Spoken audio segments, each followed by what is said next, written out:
I think in my entire journalistic career, I have interviewed Karan Johar more often than anybody else, and I'm not just talking about film stars. And he's probably one of my two favorite people in the film industry interview. I don't think it's difficult to guess who the second person is. When the opportunity to do this book came up, I was absolutely delighted. So I used to meet Karan for these very long, intense interview sessions. And they were, I think, quite emotionally draining for him. They were exhausting, but he never flinched. And I was so terrified of losing my recordings because Karan was so busy and getting time from him was not easy. I used to make multiple backups so that if this for some reason, went off, then I would have another one. And if that went off, I would have another one. So I think I have about 5 Karan recordings all over my house of every interview I ever did. When I was finally transcribing and putting the book into shape, I was very careful, and I really wanted Karan's voice to come through. His voice, which is a very warm, conversational, inviting, sensitive, very beautiful voice, and I did not want it to be, because he's not like that, like some big celebrity on a high perch, telling everybody about his glorious life. It was not like that. It was almost like he was confiding in his readers. And it's not easy, to do that, to bare your heart and soul. But I think Karan did it so beautifully that when you read the book, you'll know what I mean. Also, I want to say that I think Karan is probably the first director at the peak of his career to have written his memoir. And that calls for a certain amount of fearlessness, which Karan is, if anything, he is fearless. And he's a trendsetter. So I'm sure whether, it was earlier, if you look, whether he was doing his coffee show, whether it was, being a judge on reality TV, whether it was anything, he's done what he wanted to do. And he's done this book, and I am quite sure we're going to see more books coming out, because Karan is always the first to set the trend. It has been an absolute privilege being part of his journey with him while writing the book. And all I want to say is, when you read the book, you'll know kuch kuch hoga, zarur hoga.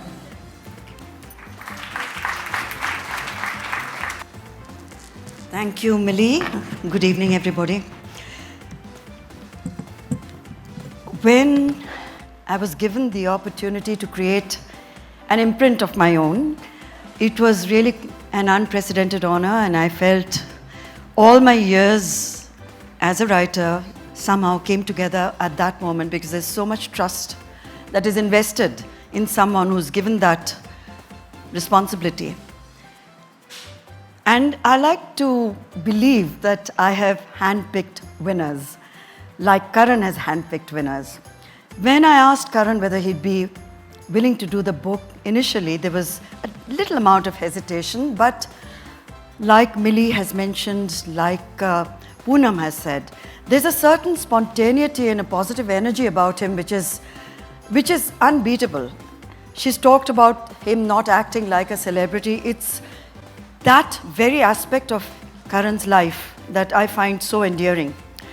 Today, I consider Karan a cultural icon. He's not just a director of very successful films, not just one of the most successful TV hosts, possibly globally, but he's something much, much beyond that. And like it was pointed out, it takes a lot of courage to put your life out there. He says it in one line. He says, "My life is my life." And he says it in the epilogue very wonderfully, and he says it even more beautifully in the end. That finally he's broken through whatever those inhibitions and barriers were that stopped him from speaking his mind. He's ready to share his life, warts and all. When Poonam started on the book, and we all were so excited about it, Millie and I talked about it at length, and we said, what should the content be? What should the tone be? At the end of the day, that is your prerogative, Karan. That is every writer who puts himself out there, every person's prerogative, what they wish to share and what they don't wish to share. When I wrote my memoir when I turned 50, which was 20 years ago, I called it Selective Memory. And people said, oh, so you're going to be selecting your memories. I said, yes, I am. It's up to me. What I want to put out there in the public domain is entirely my call, and only I can make it. But Karan has gone well beyond that, and he has written a book that is remarkably candid and remarkably courageous, because he has shared his vulnerabilities and moments from his life, his personal life, which honestly, I was reading and rereading the chapters as I came driving to the venue. And I felt there are 3 chapters which for me were sort of encapsulated what he's all about. One was the chapter dedicated to his father, his feelings about what happened in that hospital.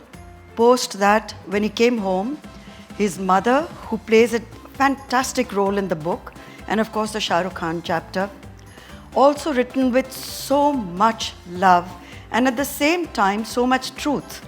There's no attempt to say, oh, it's been one fantastic journey with no ups and downs. He talks about things not always working out between 2 people who love each other dearly. He talks about love in the most amazing manner.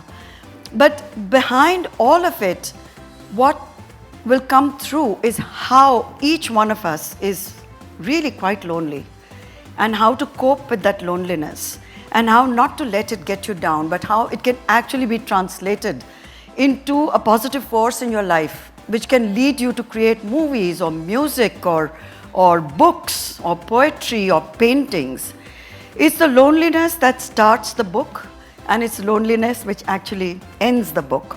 But in between, there is just so much wonderfulness that anybody who picks up the book will respond to it first as a reader who gets completely drawn, pulled into another life. And that to me is the hallmark of a good memoir. If you cannot connect, if you cannot drown in that other person's life, if you cannot rejoice in that person's high points, and you don't cry at least 3 times during the narrative, the book is somehow incomplete, and somehow it leaves you feeling, has he really shared everything, or you're aching to know more? I am looking for a sequel, Karan, and tonight I can just say it. You can write it 5 years from now. I'll still be around, you'll still be around, and your readers will still be around. And I hope, like Poonam said and Millie said, these are books that need to be told, these are books that need to be written. These are our young heroes and great inspirations and icons of modern India. When they narrate their stories, and they do it without filters, and they do it with such style and panache, and at the same time with so much humanity, that book travels. That book travels not just for the next year.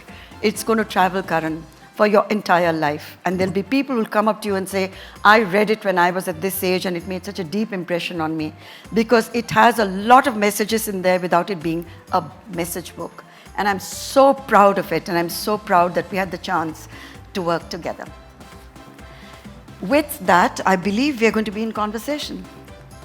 Are we not, Millie? Thank you, Millie. Thank you, Poonam. Thank you, Team Penguin. Thank you, Shah Rukh. Thank you all. It's a book that I hope, and I'm looking at someone sitting right there who I want to write the next book. She's still shying away from addressing it, but I know I'm going to get it out of her. She says she's too young to write it. I said there is no such thing. You can write your first book at 23 and it will still be amazing, because there are millions of young 23-year-olds out there, or even 63-year-olds who would want to read your story, Alia. Just do it. Thank you again.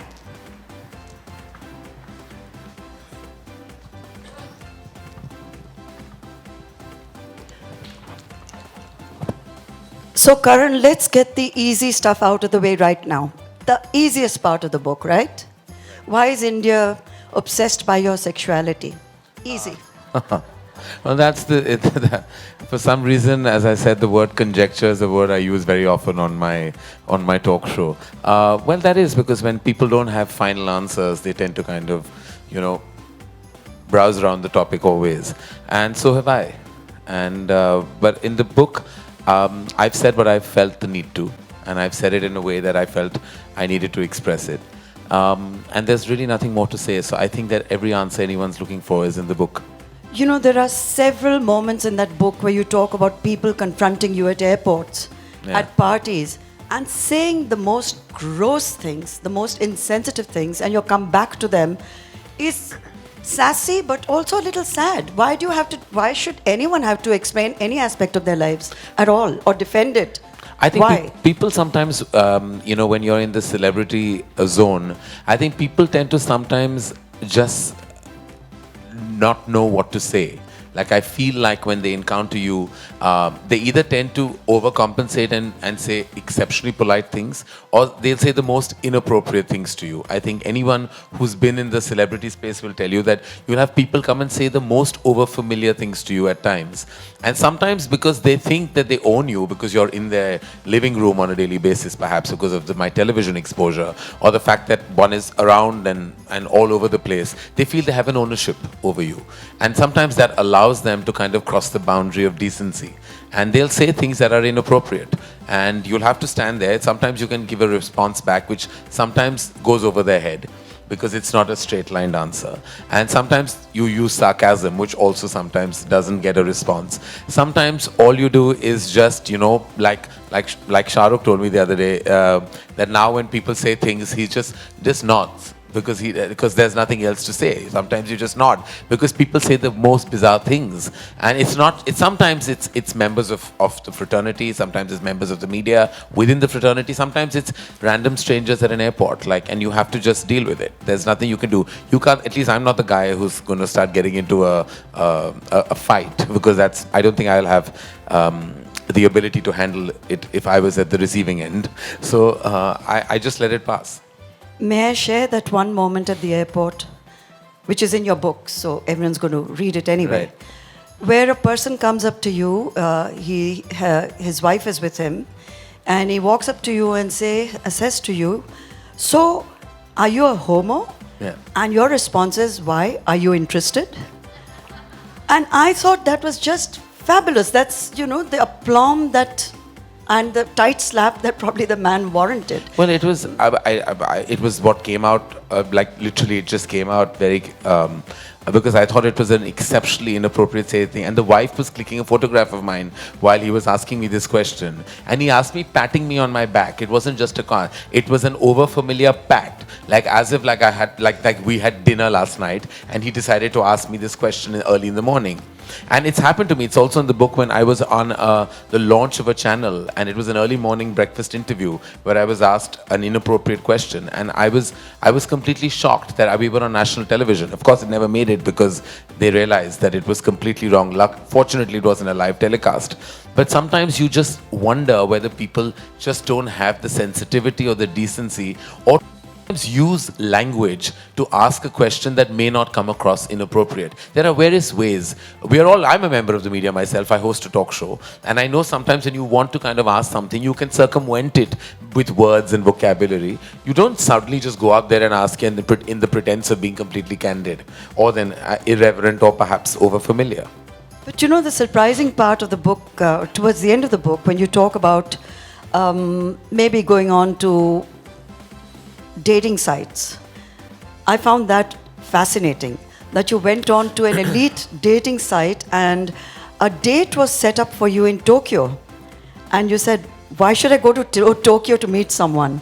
How did you get onto these dating sites? I mean, that's why? a story in itself. Yeah. Sometimes you have to kind of scratch the surface to find, what's not immediately available. So there are various ways and means I think people sometimes have to kind of look at. When you're single and 44, you'll probably go through every kind of possible available opportunity. I thought that was fantastic because most people would not admit it. I would have actually liked to give the addicted, but they name. won't. It was a selective. I would have liked to give the name, but they're so exclusive and quiet and have full disclosure issues. So that's why I didn't give that information. Not that anything's come out of it, and I'm not a success story of their agency at all. In fact, I'm a rather apparently 2 out of 3 people succeed, and I'm that one who failed. You also talked about 3.5 failed relationships. One true love, and I think 3.5 failed relationships. You've spoken about it with a great deal of some amount of regret but compassion, empathy about why they didn't work out. Well, they were not any relationships. They were mostly unrequited love situations, which is great fodder for a filmmaker, not so great for a personal life. Yeah, I mean, I suppose that comes from your sense of indulgence and over-expectation. Sometimes you tend to expect from quarters that you know won't deliver, and that invariably happens when, you know, and that's what I call indulgence. Is like if I had a pragmatic approach to love, which is not possible with me, I would possibly have been in a long-standing relationship. But I've always desired what I know I can't have. You also talked about divorce being the new marriage. And throughout the book, there is a kind of a strand which keeps going back to infidelity. And it's like almost a semi-obsessive aspect of your creative process to deconstruct everybody's marriages and to see who's cheating, who's lying, who's living a lie. Because truly, in my experience, I think there's much ado about fidelity and infidelity. I think sometimes true emotion and relationships can go beyond those. And being a single bystander, you tend to be so close to so many relationships and marriages. And in my experience, and I say this, and I don't have any kind of, with all kinds of moral policing on my statement, I'm sure, but I don't think infidelity is a deal breaker. I don't believe it's not a deal breaker. No, I don't think so. And I feel like it's very individualistic. It's as per each one's life. And I feel like I'm not judgmental about it at all. And I'm not sure if I'm capable of complete fidelity, even if I was deeply in love.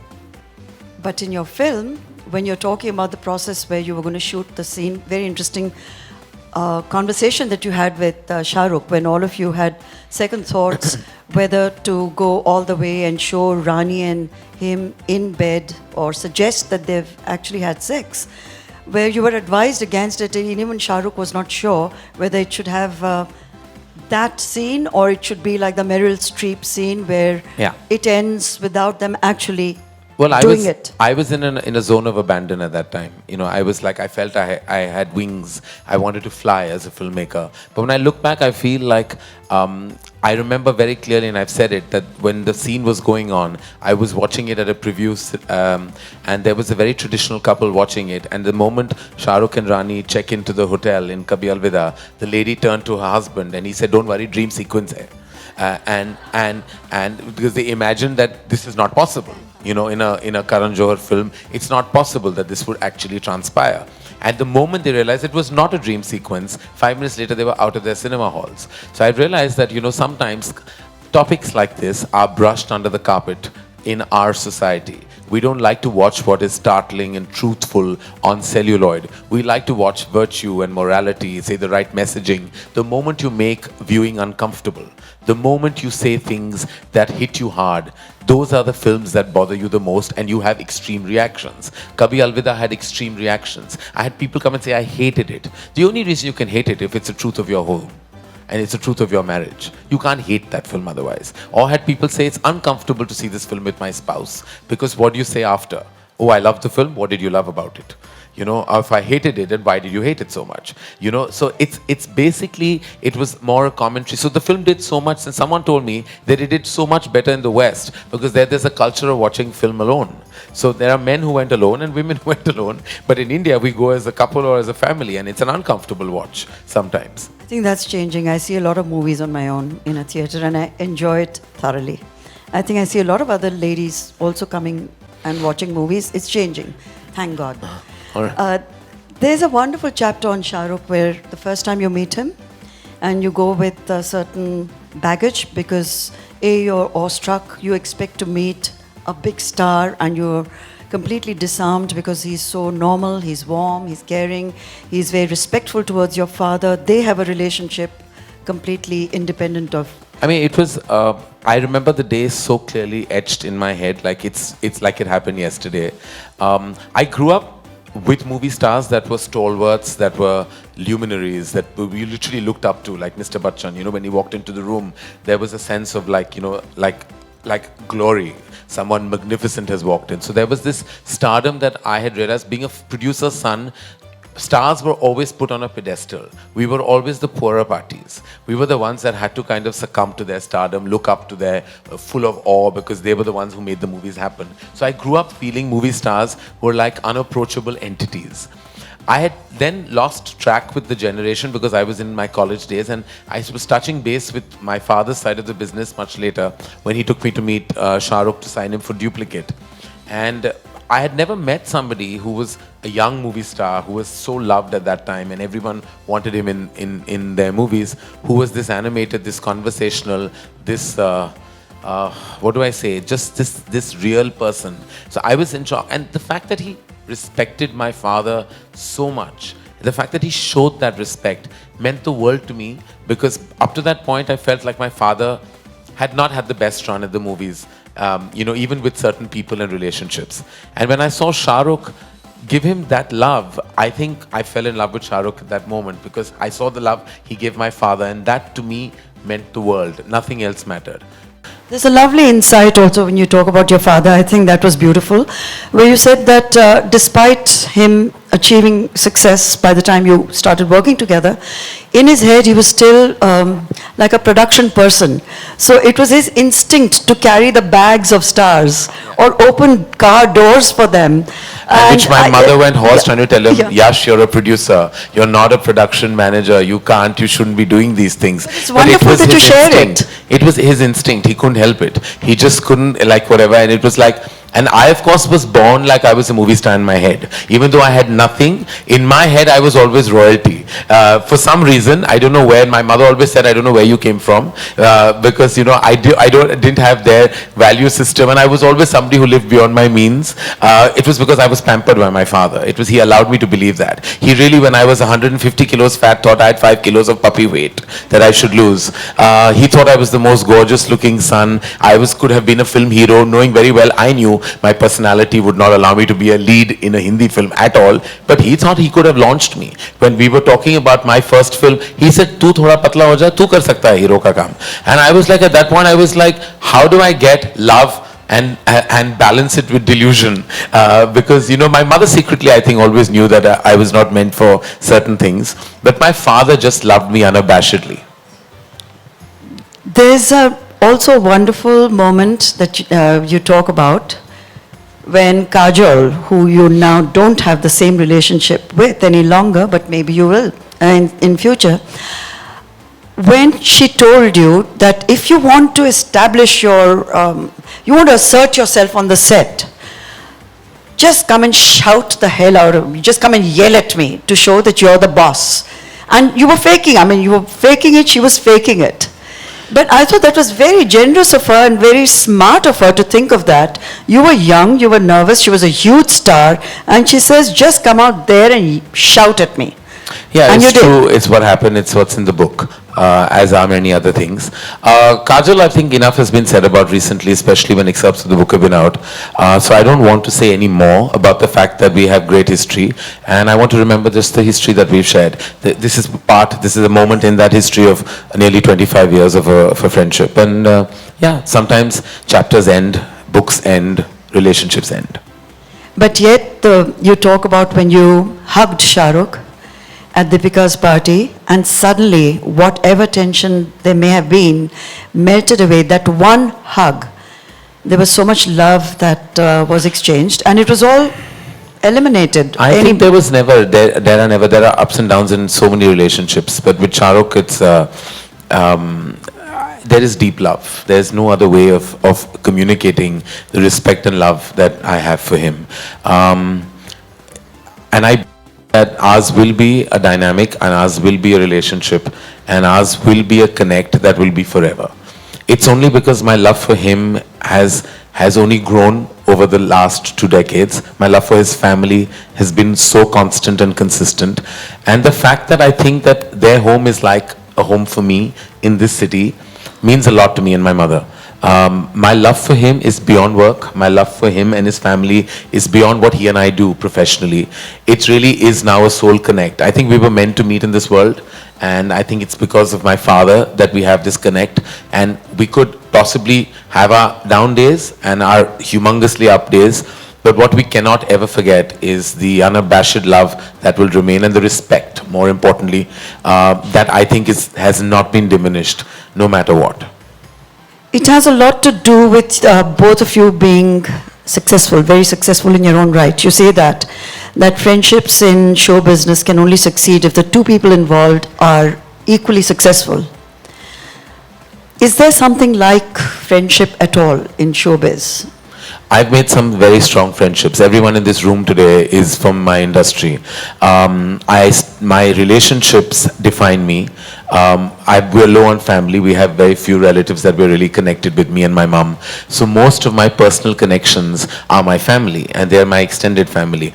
I've made the most amazing relationships. In fact, I say this to Gauri, that I think I'm one of the reasons what I made her love people in the movies. Because when she came in, she was so reluctant to meet people because everyone comes with baggage.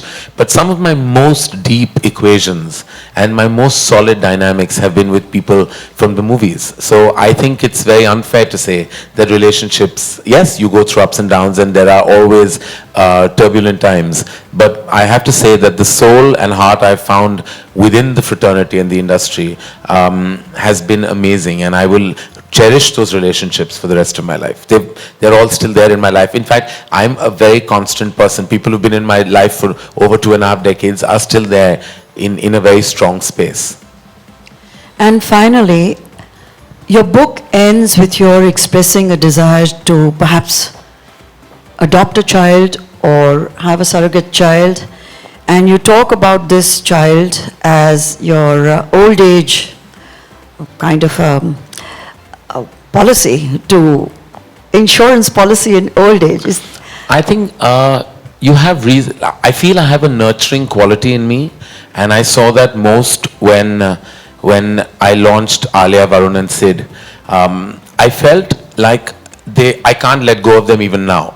Like, I feel it's been nearly 5 years, and I feel no matter what they do in whatever capacity they do, when they're on screen or they're at an event or they're anywhere, I see myself staring at what they're doing, what they're saying. So that shows that I actually have a sense, and even all the directors in Dharma, everyone in Dharma, to me, I'm maybe age-wise, say a decade apart from them, maybe more than that. But the emotion comes from a very strong paternal space. And I feel like I would like to take that forward. I don't know what I'm going to do about it, but I feel like I would like to be a parent. I don't know in what capacity. I don't know how it's going to happen. I have no clue, and I don't have answers to those questions. But I do feel the need, because I feel I have love to offer. And since it's there, and I'd like to take it forward, because I feel like that paternal instinct needs to be acted upon. And I feel it very strongly. Like, I feel like I have so much within me that I conserve, and I feel that love has to have a release, you know, and it's not going into a relationship. It goes abundantly to my love for my mother and my friends and all of them around me. In my company, I love everyone. And like, to me, I don't think any of them will realize how deeply moved I am that so many of them are here today, and what they mean to me in my life. I sometimes don't express it enough because it's within me, and you know, and I feel like that love within me needs to find a platform, and I think that platform could be a parent platform. Karan, I wish you every success. I hope a baby does come into your life. It'll transform you. It transforms everybody who's ever had a child, and I can tell you that from experience. With 4 grandchildren now, I can tell you that with double experience. Yes. So, blessings all the way. Make it happen for yourself. We are very proud of you. We are very proud of the book. It's already a bestseller, and it's got its first brilliant review. So, it's a day to celebrate, and may you always remain the wonderful, caring person you are. Thank you. Thank you so much, Shobha and Karan. I'd now like to invite Shah Rukh to come up and release the book formally and say a few words. Thank you.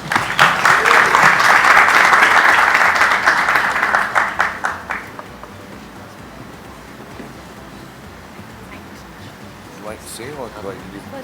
Please sit down. No, please sit down. I'll just speak. No, he said sit down. So, pehle he'll speak. Can you just, Should I speak first? Or? you want to speak first? Yes, Abul. Good evening, everyone. First of all, Mili Aishwarya, thank you for publishing the book. Shobha, for convincing Karan to write a book. And all his friends who are here, I'm sure, who have formulated his life, who have, done things in his life which comprise of the book that he's written. And Karan, it's a wonderful thing that you've done. I think yours is an extremely beautiful life. Yours is an extremely important life that people should read about. I don't know if people will learn or not, but it's important to know of your experiences. My only questioning part of this whole book is the title. I find that a little different. It could have been titled anything. It could have been titled, according to me, apart from The Unsuitable Boy, it could have been the Good Boy. Yeah, he's a good boy. If his father was here, he would vouch for it. His mother is here, she would vouch for it all the time. You know, there are very few boys who sit down with their mothers at night and discuss tele-shopping. He does that at 3 a.m. wherever he is in the middle of a party, but he'll come back and he'll say, "Mom, मैंने सुना है वो tele-shopping network पर एक नई चीज़ आई है, let's sit down and buy it." That's a good boy. He's an intelligent boy. I think that's what the book could have been called. And intelligent not in terms of just general knowledge or Wikipedia stuff or the stuff we all read on Google, but he understands things, he understands people, he realizes situations. He walks into a room and he knows what's happening. And I find that extremely gifted. I think he has a gift from God that he can understand people and use it intelligently. And even with me, if I may say so, there are very few people who can keep up conversations with me because I'm such a genius. But really, I say that with humility and modesty. But he's been able to have conversations with me, the best conversations I've had in my life, late into nights in New York or here. Or sometimes when I'm just alone, I call Karan and say, let's just talk. He is perhaps one of the most intelligent conversationalists and speakers there is, at a personal level, at a professional level, or at any given level. And if he doesn't know it, he can wing it really, really well. I think he's a very sensitive boy. That's what the book could have been called. And it's a personal experience because I have the inability to express my feelings. I have oversensitivity issues. I am complexed and damaged. But I realize that the only person, apart from my family now, who can give me the space or figure out how I'm feeling has been only Karan.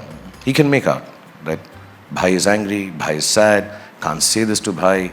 And it's not just me. I've seen him being sensitive to everybody around, from the youngest of people, his team of Student of the Year, to the eldest of them all. And he can understand what is happening in your heart, what is happening in your soul. He's an extremely, extremely wonderfully gifted, sensitive person. The book could have been called The Brave Boy. And I say this with vehemence and conviction because Karan is different. He's extremely different. And not just in the unique sense. He's different. And it's difficult being different. Especially in our country, in the world we live in, the society that we have to face. He's just different. And to achieve what he has done, with the gusto that he's done this, with the aplomb that he's achieved this, is even beyond the greatest of achievements. Because to be different, and to do and be accepted, and to run wild and free in this world is a very, very special thing. I know him very personally. I haven't read the book. I don't know how much of the difference comes out in this book. But he is a different boy. He is a unique boy. And last but not least, when I say this, he is genuinely an extremely brave boy. And he's all of these put together. He makes a very special boy. To me, Karan Johar will always remain the most beautiful boy that I've ever seen in my life. And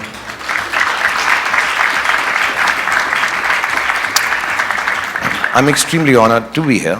And I don't say it just because we're at a function and you're supposed to say this about a guy who's releasing his book. I'm extremely honored, genuinely. You know, there are different aspects. You think of yourself, when I was young, I thought if I get an X amount of awards, I would have arrived. If I got an interview with so-and-so journalist, I have arrived.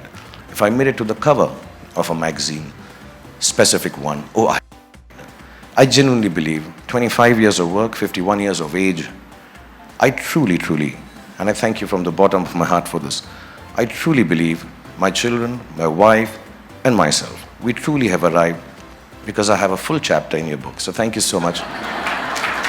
God bless you. And may Allah give you happiness, health, goodness, children, many of them, and everything that you ever wanted. God bless you, and thank you for calling me here and giving me such an honor. Thank you.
Sorry, and my special thanks to my very special friend Poonam, who's helped him write this book.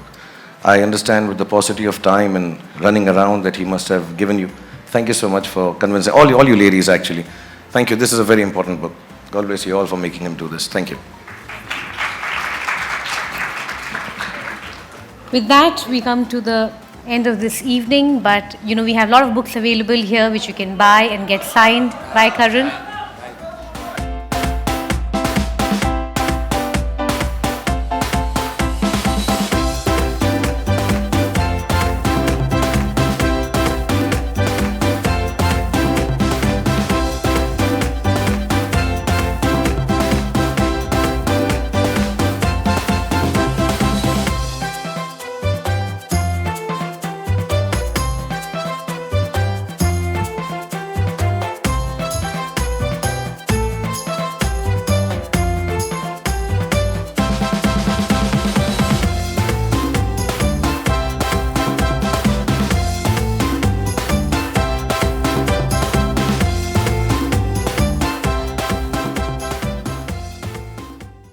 Thank you so much, Shah Rukh. Thank you, Karan.